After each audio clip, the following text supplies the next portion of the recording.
Welcome you to another reading from the Science of Mind Daily Guides, courtesy of Creative Life Spiritual Center. Today's title, as you can see, is called National Memorial for Peace and Justice.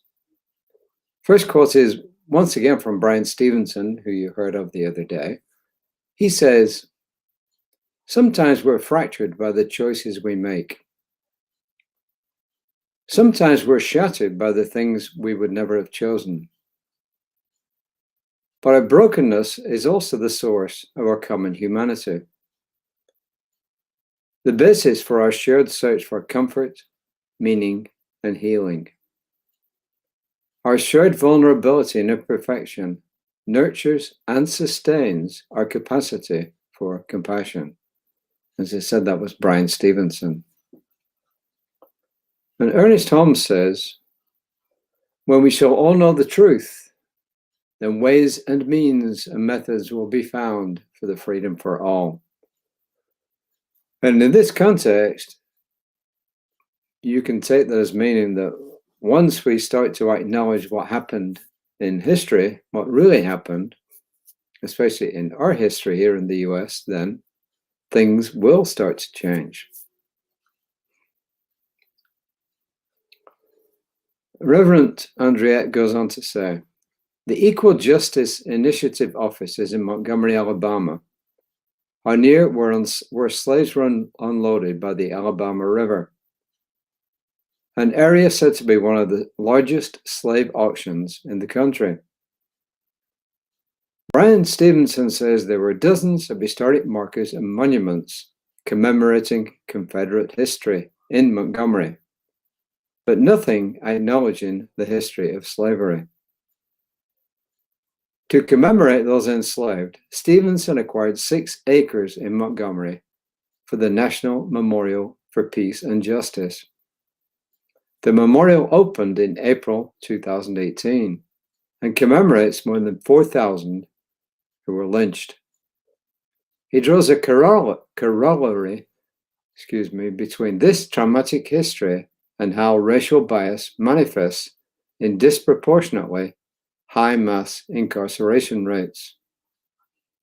Associated with the memorial is the Legacy Museum, from enslavement to mass incarceration.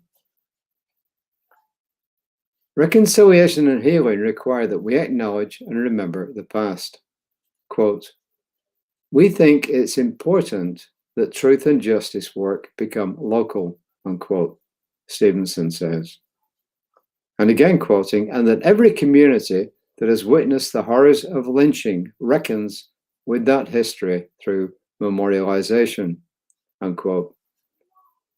In 1922, a new sculpture called Arise was installed.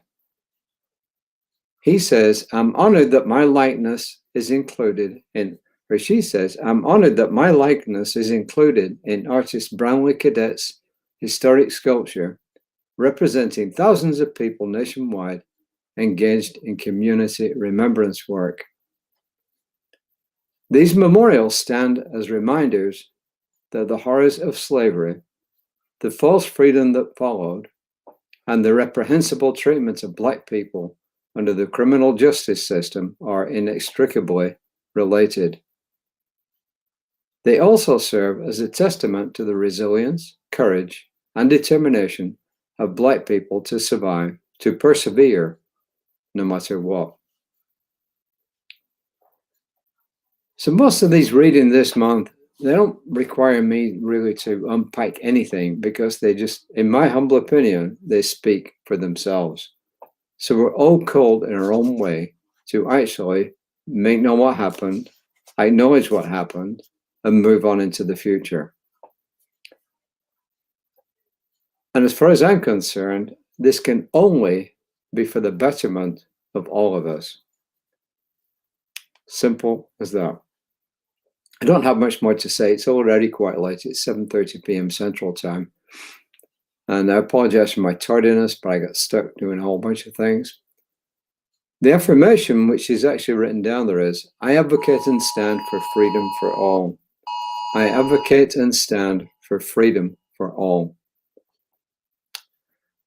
And with that, I just want to remind you that Reverend Lisa will be broadcasting tomorrow morning at 9 a.m. ish. Our service will be at 11 a.m. and I will be back again tomorrow evening at about 5 p.m.